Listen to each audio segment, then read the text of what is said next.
Welcome to the Egg Whisperer Show, a podcast exclusively designed to create more reproductive health awareness and discuss your fertility preservation options. Here is your host, the Harvard-educated fertility specialist, Dr. Amy. Hi, you guys. Thank you for joining me on tonight's Egg Whisperer Show. My name is Dr. Amy, and I'm a fertility doc here in the San Francisco Bay Area. And tonight's episode is titled, How to Pick the Right Sperm. And who better to have on tonight's show than the general supervisor from the Seattle Sperm Bank, Angelo Allard. Hi, Angelo. Thanks for being here tonight.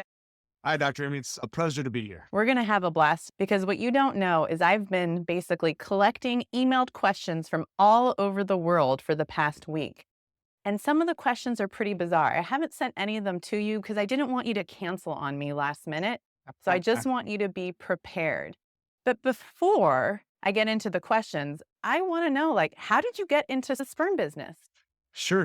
Coming out of college, I got a job doing diabetes research. And after doing 6-7 days a week, 12-hour days of research, I decided the research life just wasn't for me anymore.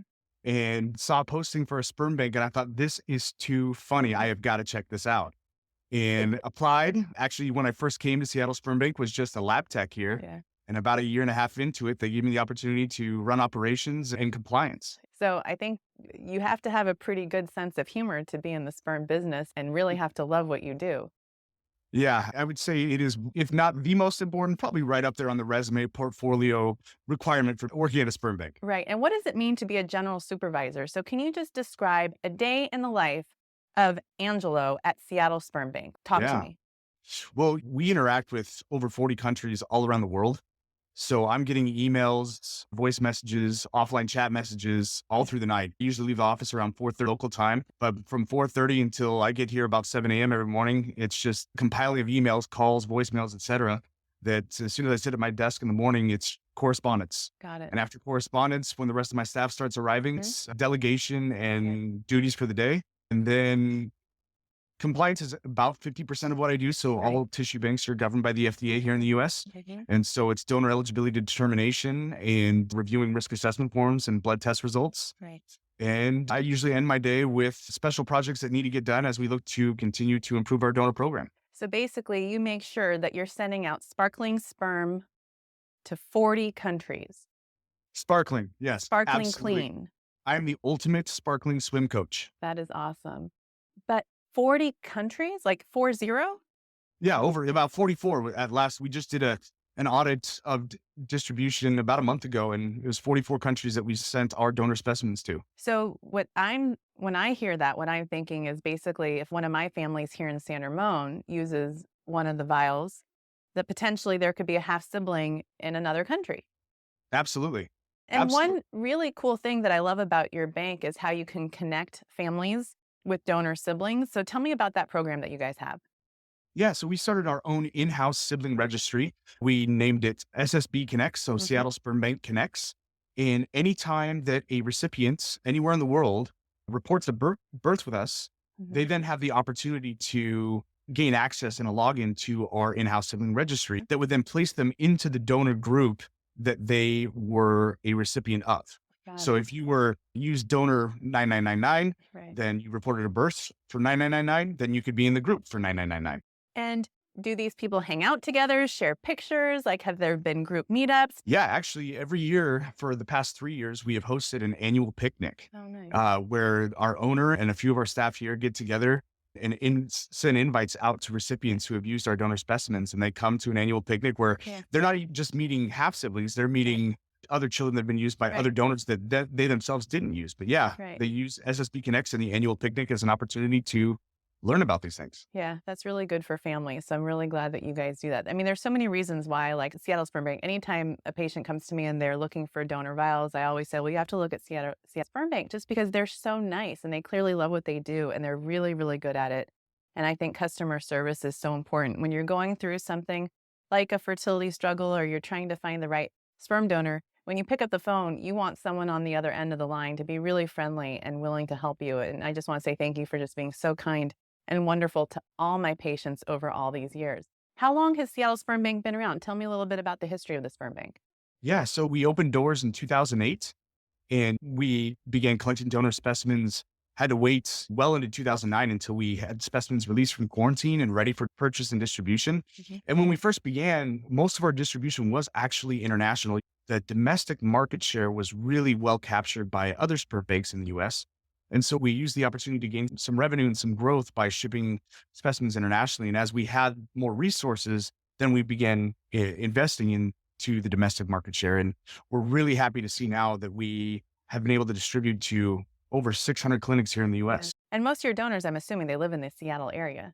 Our main location when we opened in 2008 was here in Seattle. And in late 2015, we opened a satellite donor collection facility in Tempe, Arizona. The only places where the donors are collected at this point are either in Seattle while they're in the program or in Tempe while they're in the program.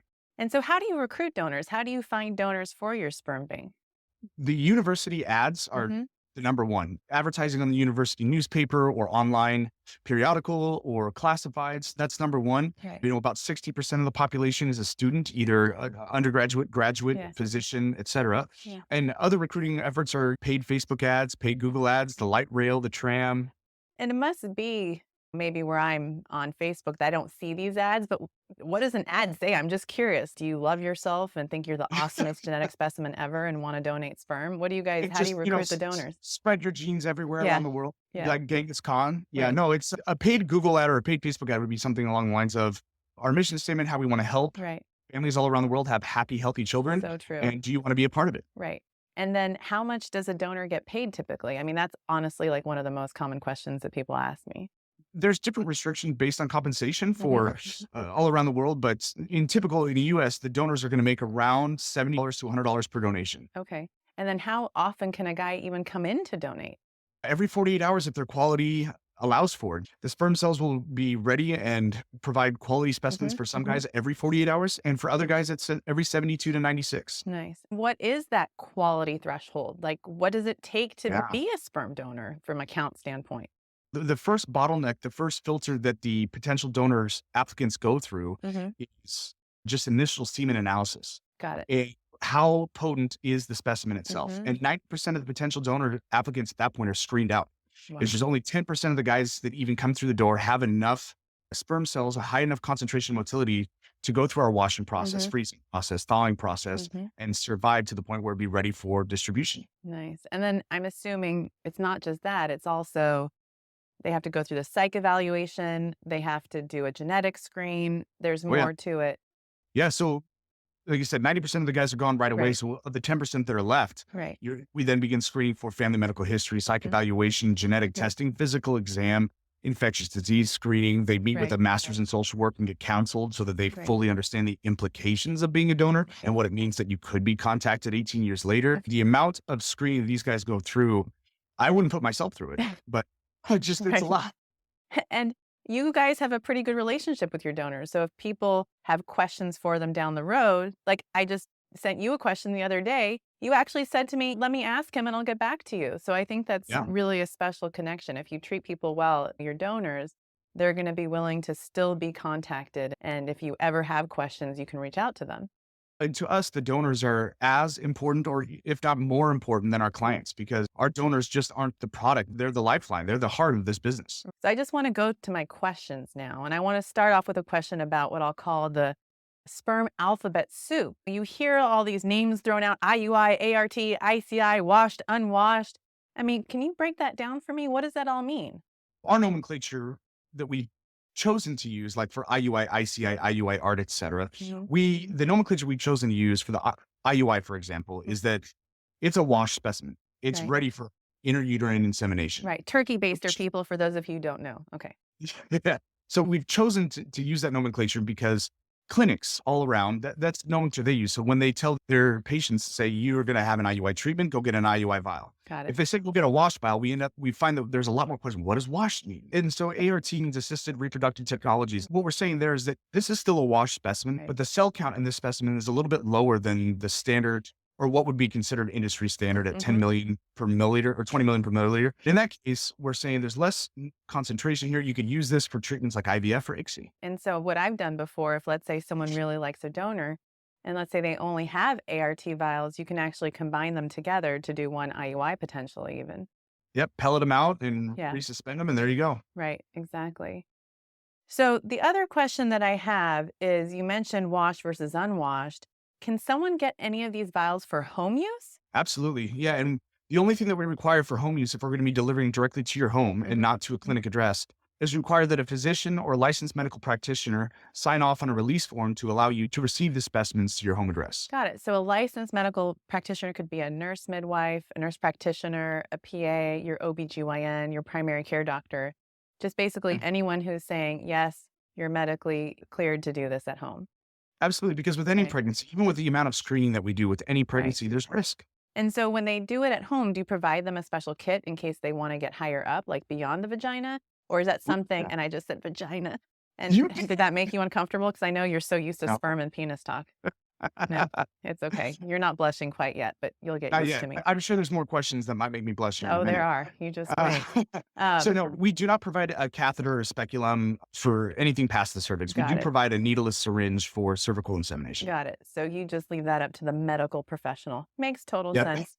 Yep. And if someone does use it at home, what is the best vial for them to use? Our statistics show that there's really almost no difference in using a washed or unwashed specimen Mhm. for Mhm. at-home insemination. Yeah. It's slightly, and what I mean slightly is less than 0.5% towards unwashed. But what we see is that at-home inseminations have a very similar success rate to just traditional intercourse. Okay. It's about 1 in 5, 1 in 6. Got it. Yeah, that makes sense. So that's what I quote my patients as well. And so you mentioned 10 million, 20 million. Is that close to what your guarantee is? And what does that mean when you say a sperm count guarantee? Well, the thing that I always want to tell the clients is, you know, it only takes one, right?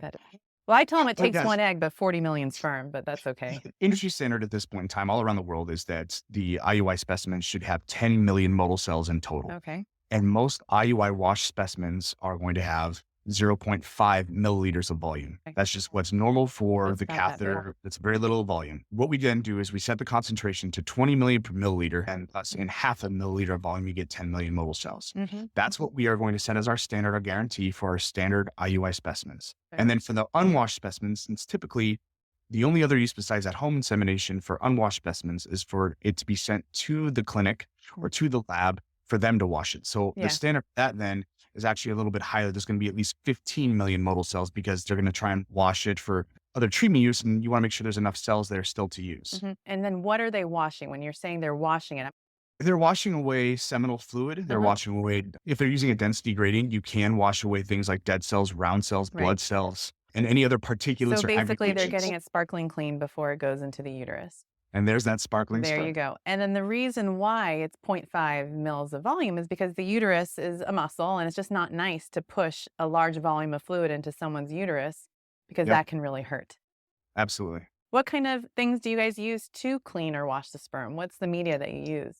Yeah, so we use Life, but what specifically what it is that the first step in the process, like I said, is to get the semen analysis, get the counts at the raw specimen, Right. and then at that point you begin adding things to it to wash it. And to wash it is Mhm. putting it through a density gradient, which pulls just the motile sperm cells through like a matrix Yeah. of other materials that then it Right.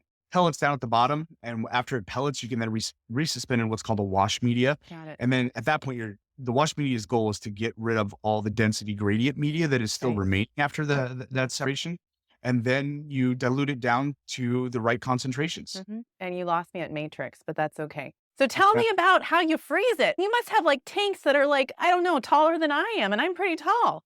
We have upgraded our storage system over time. When I first began here and I was working in the lab had 30 tanks. A year later, it had 100 tanks. It just, you were walking on tanks and they all look like, if you've seen the movie Alien, they look like the little pods that the aliens are in. But yes, we have these gigantic freezers that now hold 20,000 specimens. And it's, And the that's, freezing is that's like a full-time job for lots of people to make sure that everything's properly stored, labeled. Yeah, we have 3 people alone just in cryologistics and distribution. Wow. And then same thing with liquid nitrogen tanks. I bet you have a company that drops off liquid nitrogen in a big truck often. Twice a week, 6 Yeah. canisters each. And so you hear about these awful, sadly, these awful natural disasters with hurricanes and fires. What would happen if there was some sort of natural disaster in Seattle what would happen to the sperm bank? And one of the most brilliant things about liquid nitrogen and what the specimens are frozen in for long-term cryo storage is that if there was a major disaster, they're fireproof, Yeah. they're waterproof, Wow. and they will hold that liquid nitrogen for about 18 days, 20 days without being at risk. Oh, that's good to know. That's really good to know. And does the freezing process damage the sperm at all? Do those things could it potentially cause a birth defect or anything like that you know of? No, because what can happen during the freezing process is that little ice spicules would form and they would kill the sperm. If the sperm is killed, it can't swim, it can't fertilize the egg. That So makes only those healthy sperm cells that have survived the washing, freezing, thawing process will make it to the egg. Got it. Okay, so now for some questions that might embarrass you. So what Well, happens when a guy checks in? What happens at the appointment for one of your donors? Sure. When they get here, they're checked in with a fingerprint scanner. It identifies them uniquely. It has to be the fingerprint. That fingerprint then brings up their picture, their ID, their identifying information. And from there, they're Is given it a because cup. someone might fake it that they might say that they're that guy? And it's actually something that I created about 3 years ago. I wanted to have an assurance for our recipients that we take the chain of custody of the identity of the specimen very Okay. Oh, seriously. that's so important. I mean, So- you hear of these crazy stories out there. So there's never going to be a crazy story with Seattle Sperm Bank in the news ever. Well, I sure as hell hope not. No. So yeah, they get fingerprint scan. It's a 5-step double verification process. And every time that the specimen changes vessels or changes containers, Yeah. it's double verified by 2 employees. You can't do any manual input of donor ID. It's all done by barcodes and computers and scanners. So we checked in. We're getting past the verification. And then what? They go to a room. So yeah, after they're verified, they receive their specimen cup. Then they go to a donor room Do they ever come with a friend? or their mom. Seriously? Yep. Oh, God, this is awesome. Okay, keep going. So yeah, they go into the donor room, they provide the specimen, and then they walk to the lab, and we have a drop-off window at the lab. They leave their specimen there, and then they're out the door. Okay, you skipped a step. What happens in the room? The magic. The magic. Oh, Have they- materials? Is it live Yes. porn? Is it recorded porn? So it's actually, we use Roku's, and it's streaming porn over a Roku device. Okay, that's nice. No Yeah. no VRbangers.com or anything like that? I've had one PD bring it in, and it took him more than a half hour just to figure out how to hook it up to our Wi-Fi. Got It it. just didn't- Yeah, well, that's really not worth it. Is there like a help button in the room if the guy's having trouble? No. The reason why is because for the safety of our front desk staff, if they're having issues, we would require them to be fully clothed and come out and speak to us. That does make sense. I want you to know these are not questions that I've come up with myself. No, these They are good. I like it. They really aren't, I swear. So let's just talk more about the screening. You mentioned psych. Do you ever do a background check of your donors? That was a question someone asked me. Since the beginning of time in 2008, since we opened the doors, we've always done criminal background checks, and we also do school transcript verifications. Got it. Love it. I love it. So if someone said they went to this university, you're going to make sure that they're not committing fraud and they actually went there. Yeah, and the big one is when they claim to be doctors, physicians, Yeah. PhDs. Because of course people would want to pad their CV so that they get picked so they can make 70 to 100 bucks every 48 hours. There you go. And then CMV. I mean, what the heck is CMV? Yeah, so cytomegalovirus is by age 65, 80% of the population has been exposed to it like chickenpox. Right. And the way that we look at it is, but the FDA just says you have to have a policy regarding cytomegalovirus. Now, donors can test positive as in they have an active infection. They can test positive as in they've been exposed to it. But they can test negative as in they've never been exposed to it. And what's the process if they test? Just to interrupt you real quick. What if they test positive as if they currently have an active infection, but they're like an awesome donor? No, they're deferred until it's no longer active. How until long they're does it usually take, do you find? Some guys, it can be a chronic thing, and it's actually kind of linked to chronic fatigue syndrome. So okay. if they're IgM antibodies, which is indicative of an active infection, if it's chronically active, have to say, sorry, you can't be a donor because we can't prove you don't have it. Oh, that makes sense. I'm So so glad we learned that today. I didn't know that. Yeah, so we have to wait until they're fully seroconverted, meaning they no longer have the active infection with the IgM antibodies. So they have just the IgG antibodies so that they don't get the virus or the infection again. Then they can be actively donating. Got it. And that's a pretty, I mean, sperm donation and sperm banks have been around for a really, really long time, but the CMV thing is more recent, isn't it? It is, yeah. And that it's because of the research that's been done and the findings that have been made about if you and your partner or the sperm donor, the egg donor had an active CMV infection and the fetus got that infection, that can be dangerous to the fetus. But then there was some research that came out in the 90s and early 2000s about how they thought just being positive for the antibodies against the virus Right. could cause an allergic or an immunoreaction because sperm is so rich in leukocytes. The problem is that with donated sperm Right. that's washed, there shouldn't be leukocytes. There shouldn't be an abundance of antibodies. And then if you're doing IVF and you're picking out a single sperm cell Oh. and putting into single sperm and putting into the egg, it's kind of a non-issue. Mhm. Okay, good. So how much does one vial of cost? I mean, I had a lot of fun joking around about the sperm donors and what they go through and how they can bring their mom to the bank to sign them in. But how much does actually one vial cost for someone like me who, let's say, wants a vial? If you're going to be doing intrauterine insemination, the vial Mhm. cost is $635, and shipping is dependent on your location. And so to California, for example, shipping from Seattle to California is $180. Okay. So for one vial and shipping, it's $815, and our prices are very competitive to the other U.S. banks, if not lower. Yeah. And you guys deal with a lot of sperm emergencies, I imagine. Frantic men and women calling from all over the world saying, I'm ovulating, I need my sperm. You probably deal with that a lot. A lot, yeah. Yeah. And I mean, here in the Seattle area, it's really nice. You know, Mhm. we work with some local fertility clinics, and in those instances, we can help them. We can get it over to one of the Seattle area fertility Right. clinics same day. Right. But if you're writing me or calling me and telling me I'm ovulating right now, I need sperm today, and you're in Alaska, Right. it's not happening. And you guys have a bike that looks like this sperm. And I We do. imagine you guys riding the bike and couriering it to the fertility So centers the in head of Seattle. the head of the sperm on the bike is actually a canister, and you can put a tank inside the head of the sperm and Oh, ride it that's and really deliver cool. it. I have a feeling you invented this too. Is that your design? No comment. No comment. Okay, so let's say we buy a vial, we get pregnant, and I want to use the same donor from before, and Sure. maybe their vials aren't available online. What are my options? I'll tell you the hardest conversation that I have to have Yeah. with recipients is, sorry, the donor that you have a child with is no longer available. Right. That's So if the you get worst. pregnant, you just go back and you buy more vials right away. Isn't that Yeah. kind of, that's You know, kind of what I we- recommend too. We've got an article on our website about family planning, and we understand that there's financial restrictions to these types of situations. If you if you are thinking about having more than one child, the best thing that you can do is to purchase as many specimens that are financially feasible for you and place them into long-term storage with us. And do you guys have a buyback program? So let's say someone buys 6 vials and they ended up just wanting 4 kids. Would you buy back the other 2 if they got pregnant with the first 4 and didn't need the other 2? Yeah, absolutely. If the specimens are still here in our storage and they haven't left our facility, we'll buy them back at 75% of the original purchase price. Does anyone, you just mentioned something that made me think, well, does anyone ship them, let's say, to offsite storage and then ship them back to you to buy back? Unfortunately, because of the consignee relationship that's defined by the FDA, Right. once I've distributed a specimen outside of my facility, I can't guarantee that what's in that sperm, even though it's highly unlikely, what's in that sperm container is what I shipped out. So the only thing I can do is if I do ship it out and they do want to send it back to us, we can store whatever they send back to us for them. But I could never buy it back, and I could never put it back into general inventory. Yeah, that makes sense. So like, do you guys handhold my patients so well and really help guide them about the donors? Like, who's the person there that patients should talk to if they just wanted a little bit more attention, a little more help trying to find the right donor? Who's their guy?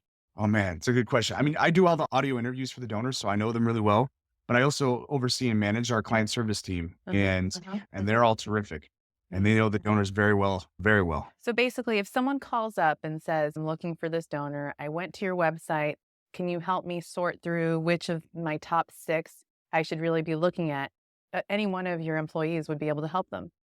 Yeah, and we offer things like photo matching. We offer things like, tell us what is most important to you and your donor. Right. And we'll So- help that list from 50 down to 3 real quick. So photo matching would be like maybe providing a picture of, I don't know, Luke Skywalker.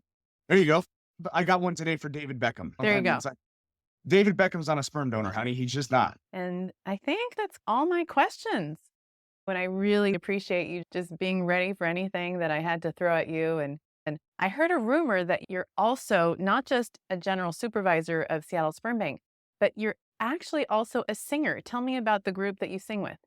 I am, yeah. So I sing in a 6-person acapella group called Restless Vocal Band. We won the 2016 Northwest Acapella Championship. We've competed at nationals, and we do a lot of things like weddings, corporate events, charities. We love it. Do you have, I don't want to put you on the spot and ask you to sing me a tune, but boy. I might have promised people in the teaser that I would get you to sing. How would you feel about that? I can do it. Okay, I'll do it. go for it. Let's do it. When the night has come and land is dark, and the moon is the only light we'll see. Is that good? No, I wanted more. That was beautiful. Yay. Thank you. Okay, well, Angelo, thank you. Have an awesome night. I really hope that we can get you on one more time in the future. I'll find some other topic related to sperm that we could talk about. Just any excuse that I have to call you up, get you here on my show. I'm going to go ahead and do that. Absolutely. I'd love to. Thank you so much for listening and making the Egg Whisperer Show a part of your weekly routine. To find show notes and a full transcript for this episode, visit dramy.org and look under the blog tab. While you're there, you can find a link for the Egg Whisperer newsletter, which keeps you in the know about fertility news. You can also find Dr. Amy and the Egg Whisperer Show on YouTube, Instagram, or Facebook. If you'd like to learn even more, Dr. Amy offers classes at the Egg Whisperer School, eggwhispererschool.com, or you can request a consultation on dramy.org. Thank you so much for tuning in and for sharing the Egg Whisperer Show with others. Keep sparkling and have a great day.